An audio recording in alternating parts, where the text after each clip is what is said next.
Tal, espero que estén bien. Vamos a hablar un poco sobre esta etapa. Existen algunas dudas que que me han planteado a través del canal de YouTube, amigos, a través de WhatsApp sobre esta etapa. La etapa 2 de autoevaluación y exposición de la práctica educativa.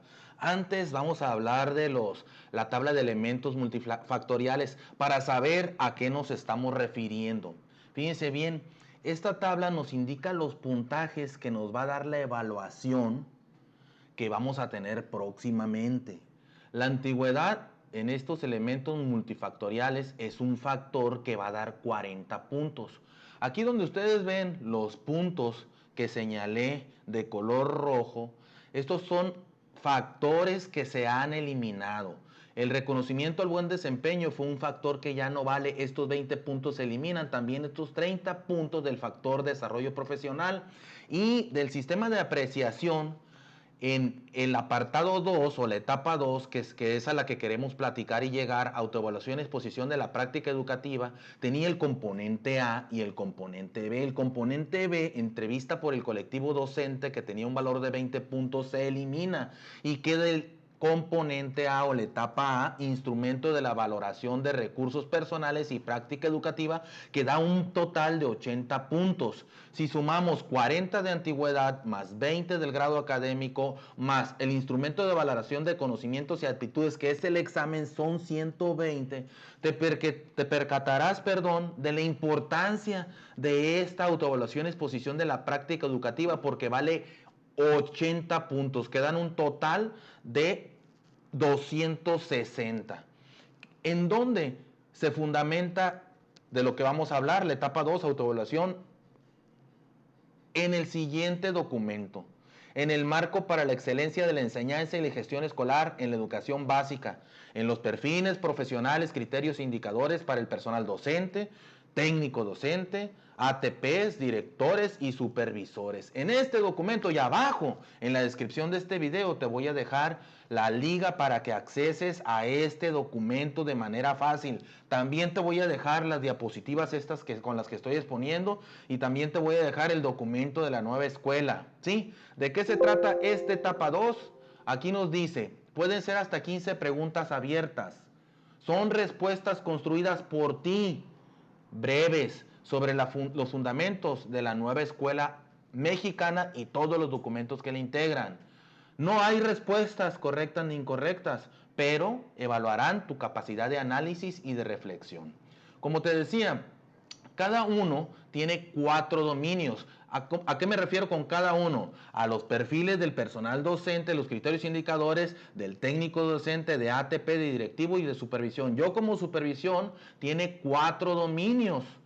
Aquí me voy a referir específicamente a los dominios del docente. ¿Qué tipo de preguntas puede venir? También abajo te voy a dejar una liga para que estudies los dominios. Esos vienen, te voy a dejar una liga para que accedas a un cartel más sencillo, más dosificado. Pero esos dominios vienen también en el documento este que te acabo de decir, Marco para la Excelencia de la Enseñanza.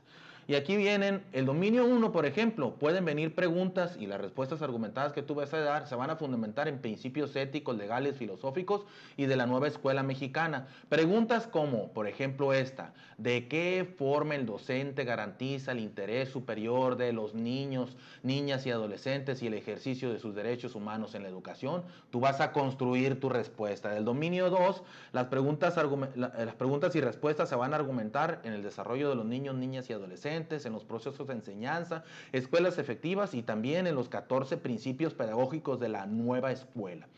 ¿De qué manera influyen los procesos de desarrollo de aprendizaje infantil y adolescente en las esferas físicas, cognitivas, sociales y afectivas de su intervención docente? Este es un tipo de pregunta que puede venir. Otra: ¿qué estrategia se utiliza para motivar a los alumnos padres de familia en el proceso de aprendizaje? Son preguntas que tú vas a argumentar. Aquí viene el dominio 3 y 4 en el mismo sentido. Te repito, te dejo las diapositivas para que tú analices el tipo de preguntas. Pueden venir, como decía acá, hasta 15 preguntas abiertas. ¿Y cómo van a argumentarse? Pues vamos a ver un ejemplo. Antes, te digo lo siguiente: La etapa 2 de autoevaluación y exposición de la práctica educativa es una autoevaluación crítica y reflexiva de tu práctica. Es decir, como participante, cómo te observas y de la propuesta que tú haces para mejorar, para promover el máximo logro de los aprendizajes de tus alumnos. En el caso de su supervisor, de su equipo de directores y de padres de familia, de alumnos y de docentes, etcétera. No, en este caso, tú, ¿cómo promueves el logro del aprendizaje de tus alumnos? El componente A está bien interesante, fíjate. Es un instrumento de valoración de recursos personales y prácticas educativas y es una respuesta construida por ti. Está reiterativo porque ya lo mencioné hace un momento. Y la respuesta que tú vas a construir tiene entre 720 caracteres y máximo 2000 caracteres. Vamos a ver un ejemplo. Un reactivo, una supuesta pregunta que viene ahí en la página de UCICAM. Describe un problema de convivencia habitual en los salones de clases de su escuela y explique la manera en que interviene para atenderlo. Vamos a ver una posible respuesta. Aquí son las respuestas, aquí son alrededor de 2000, 1980, 2000 caracteres los que hay aquí. Es decir, aquí a la mitad, más o menos, serían los 700 caracteres, letritas y espacios y todo. Entonces vamos a ver cómo está integrada esta respuesta que dan a la pregunta o al reactivo. Describe un problema de convivencia habitual en tu salón de clases, en tu escuela, y cómo o de qué manera intervienes para atenderlo. Y la respuesta es: las y los estudiantes provienen de entornos familiares muy diversos. Ahí tú estás escribiendo. Algunas alumnas y alumnos viven situaciones de violencia verbal en su casa, lo que puede afectar el modo en que se dirigen y tratan a sus compañeros. Fíjate bien, estás situando tú el problema en tu contexto, en la primera parte. Los problemas que detecto como frecuentes son burlas que hacen las niñas y los niños sobre las características físicas de sus compañeros o sobre las participaciones en clase. Estas bromas pueden provocar un ambiente hostil en el que los estudiantes se sientan ofendidos y les cueste más trabajo integrarse en las actividades escolares. Entonces ahí contextualizas. Luego el siguiente párrafo.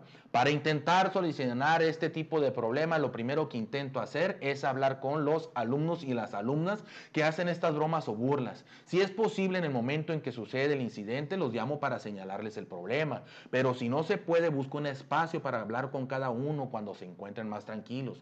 Después organizo dinámicas y reuniones para hablar sobre el tema del respeto hacia los demás, para que de manera grupal todos reconozcamos las razones por las que es importante tener un buen trato de cualquier persona y más aún con los que convivimos en el mismo espacio. Ahí ya bajo la acción, lo que voy a hacer. Al final, en el último párrafo dice: a veces esa estrategia me da buenos resultados, pero otras requiero del apoyo de mis compañeros docentes o incluso de la directora para que hablemos con las familias. Esto me ha dado mejores resultados porque así se establecen acuerdos de convivencia o se puede prestar ayuda especializada a algunas alumnas o alumnos que lo necesiten. Ya lo último, da una retroalimentación del impacto de la acción que está implementando. Entonces, considera lo siguiente. Primero, diagnostica, plantea el problema, contextualízalo. Segundo, da una estrategia de solución y finalmente reflexiona sobre la práctica, el impacto que está teniendo lo que tú estás haciendo. A considerar para los docentes. Aquí vienen las cuatro áreas o los cuatro dimensiones. Me regresé porque se me olvidó la palabrita. Las cuatro dimensiones, pero que tienen hacen referencia a los docentes. Número 1, derecho a la educación. En ese tipo de dimensión, de ese tipo de preguntas te van a hacer. Interculturalidad, convivencia, información, y tú vas a responder tomando en cuenta esas palabras clave. 2, diagnóstico del grupo, estrategias de inclusión, equidad y participación. 3, diversidad, estrategia de aprendizaje y evaluación. 4, trabajo en la escuela, el consejo técnico, aprendizaje entre pares y familia. Eso es lo que tú debes de considerar para desarrollar tu reflexión y tu texto. Vamos a ver a los directores. 1, derecho a la educación, relaciones armónicas entre los profes, formación continua.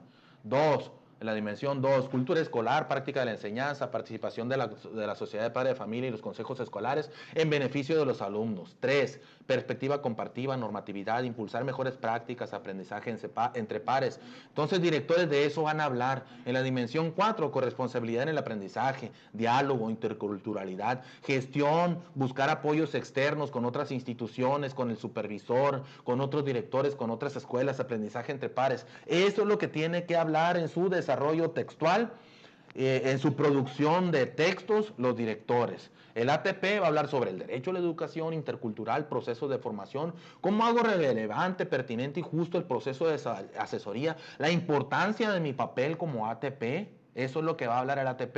En la dimensión 2, características de la asesoría, adaptar el currículo a las necesidades de los estudiantes. En la dimensión 3, características y necesidades de los docentes, la visión colectiva y la evaluación del plan de asesoría, el PEMSE, todo eso es lo que tiene que hablar el ATP. 4, trabajo en la supervisión escolar, cómo es que ayuda en la asesoría y el acompañamiento en las escuelas, en los consejos técnicos de zona, asesorar a los docentes para involucrar a los padres de familia, la vinculación con otras instancias. ATP, con eso se van a enfocar. Y los supervisores en el derecho a la educación, la convivencia escolar, el liderazgo, las relaciones armónicas, el trabajo colaborativo. Va a hablar sobre las políticas educativas, equidad, inclusión, interculturalidad, diversidad, excelencia. También en la dimensión 3 sobre el buen funcionamiento de las escuelas y el sistema de asesoría y acompañamiento a las escuelas. En la dimensión 4 sobre la gestión, vinculación, aprendizaje entre escuelas, familias, padres de familia, docentes, equipo de directores, el trabajo en equipo, el trabajo colaborativo. Esas son las palabras clave que va a incluir. Y no olvides, el calendario de valoraciones por función y nivel y servicio de promoción horizontal y horas adicionales es el siguiente. El 2 de julio se le va a evaluar a docentes de secundaria, educación física, inglés, educación artística, docentes y técnicos docentes. A los docentes de inicial preescolar, preescolar indígena, educación especial y telesecundaria. Y a los directores y supervisores, ATP y coordinadores de inicial preescolar, preescolar indígena, primaria, primaria indígena, secundaria, telesecundaria, educación especial. El 3 de julio a todos estos. Es el más grueso de los evaluados. Y el 4 de julio, creo que es domingo, a todos los docentes de primaria y a todos los docentes de primaria indígena, y va a haber una etapa de reprogramaciones con algunos que haya habido algunas irregularidades para el 11 de julio del 2021. Aquí están las fechas, se las dejo y finalmente te doy el agradecimiento. Revisa abajo las ligas, te pido que compartas esto, nos sirve a muchos y no te quedes con él. Es importante que estemos llegando al mayor número de personas posibles. Visita el canal, dale like, suscríbete, activa las notificaciones y no me queda más que desearte éxito en este corto tiempo que nos queda para trabajar en lo que es nuestra preparación para el examen. Hasta pronto.